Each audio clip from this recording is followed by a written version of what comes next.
El maíz atravesó una campaña muy difícil por la aparición de problemas sanitarios y dos enfermedades que impactaron fuertemente en el rendimiento: espiroplasma y carbón de la panoja. Desde el Congreso de Maizar, Tino de Rossi, un verdadero especialista, comparte cómo debe ser la selección genética y el manejo del cultivo la próxima campaña para poder tener una mejor performance en el lote. La última campaña de maíz prometía buenos resultados, pero la sanidad puso en jaque al cultivo. Se detectaron en zona núcleo rebrotes de dos enfermedades muy agresivas que afectan el rendimiento: espiroplasma y el carbón de la panoja.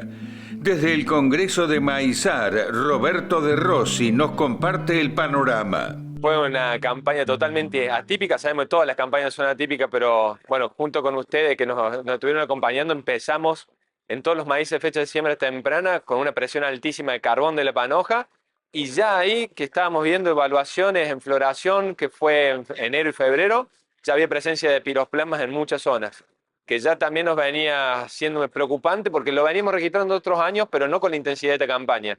Así que dos frentes de ataque realmente al aspecto sanitario muy importante este año en el cultivo, con todo lo que fue el complejo del achaparramiento desde el norte, noreste, llegando a zonas donde nunca había estado con una magnitud tan importante, y desde el sur y fecha de siembra tempranas, complicado con el carbón de la panoja también.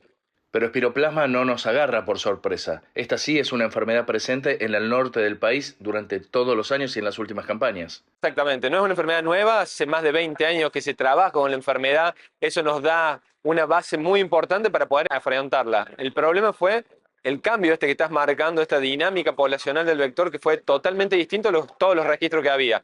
Normalmente lugares de NEA y NOA siempre tuvieron con una presión de un 25, 30, 50% de incidencia, ¿sí? Plantas enfermas con sintomatología. En esta campaña estamos midiendo hasta zona núcleo 100% de plantas en muchos lotes con severidades altísimas y con pérdida de rendimiento altísimo. Es decir, el contexto cambió. Por suerte, lo que decíamos recién anteriormente, la información básica estaba. Ahora hay que acomodarlo al contexto nuevo que estamos teniendo.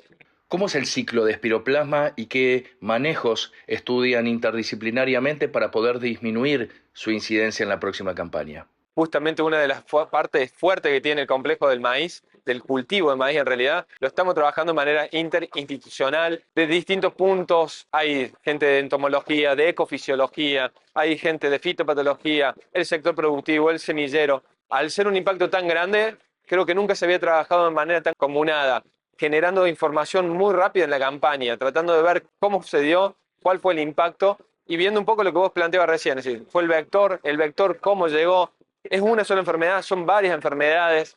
Entonces, eso lleva a que la complejidad nos haga que tengamos que trabajar todos juntos. La clave es entender que es muy complejo, porque estamos hablando de un vector, un insecto que lleva una enfermedad, que es muy importante entender lo que la dinámica de eso va a entender que no es solamente el problema en tu lote o en tu región, sino es todo lo que se haga de manera comunada en distintas regiones o a nivel nacional, y que además ese vector no lleva una enfermedad, sino lleva un complejo de enfermedades, complejizando el sistema. Eso hace que puede ser que sea una o cuatro enfermedades distintas, que trabaje una más temprano en el cultivo y otra más tarde, se sinergicen.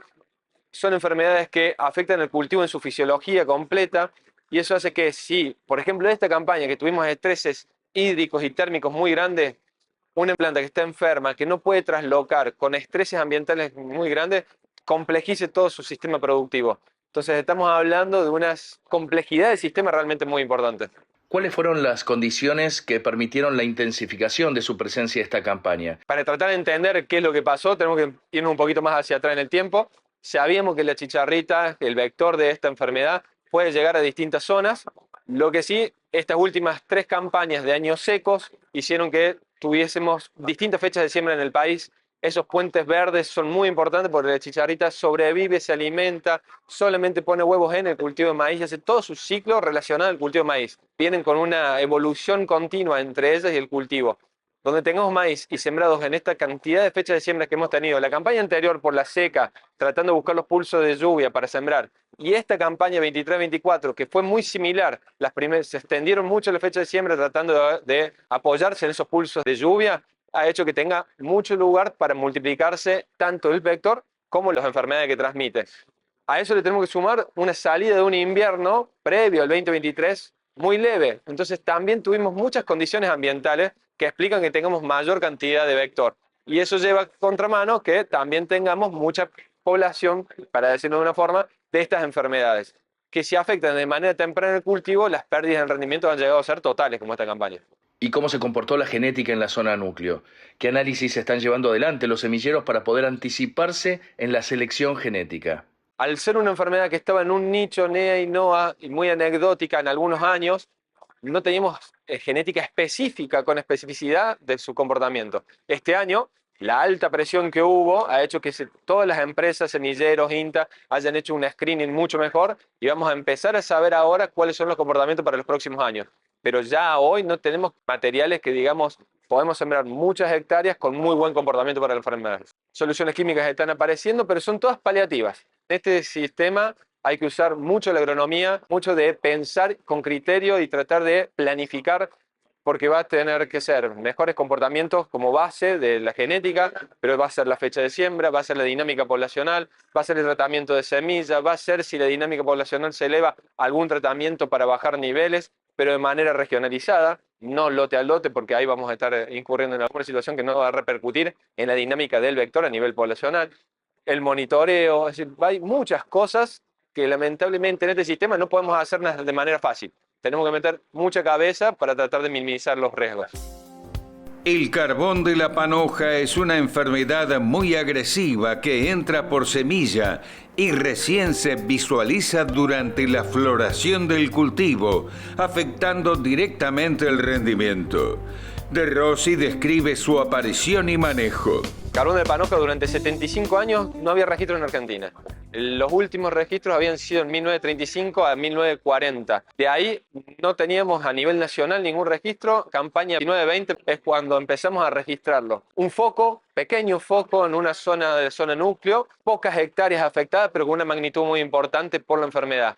Pasaron 4 campañas y hoy lo tenemos distribuido en 6 provincias. La dinámica fue rápida y se está distribuyendo. Por eso también es una situación en que hay que tener cuidado, porque no hace las pérdidas de rendimientos que estamos teniendo por espiroplasma en esta campaña de tanta magnitud, pero es un problema muy grave, porque planta que está afectada, planta que muere también. ¿Cómo es la dinámica del carbón y cuánto tiempo queda en inóculo en el lote?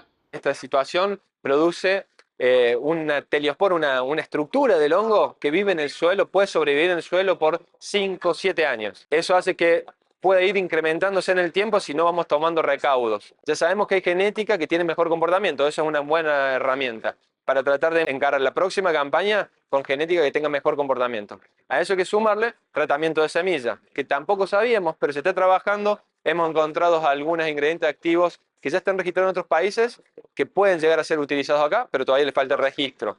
Y sin lugar a duda es una enfermedad que hay que conocerla, porque el principal problema que tenemos hoy en el sector productivo de maíz es que la gran mayoría de los técnicos productores aún no saben reconocerla con respecto al carbón común, que es el carbón que tenemos todos los años distribuido en toda la zona productiva. Tienen síntomas parecidos, pero la magnitud es distinta, porque el carbón común no hace pérdida de rendimientos tan grandes. Carbón de la panoja, al estar ahí en el suelo, infectar y empezar a crecer junto con la planta, cuando llega a floración consumió toda la espiga y la panoja, que por eso dice el nombre es el carbón de la panoja. Al consumir toda la espiga, por eso decimos que es tan importante, porque la espiga que está consumida es espiga que no va a producir nada.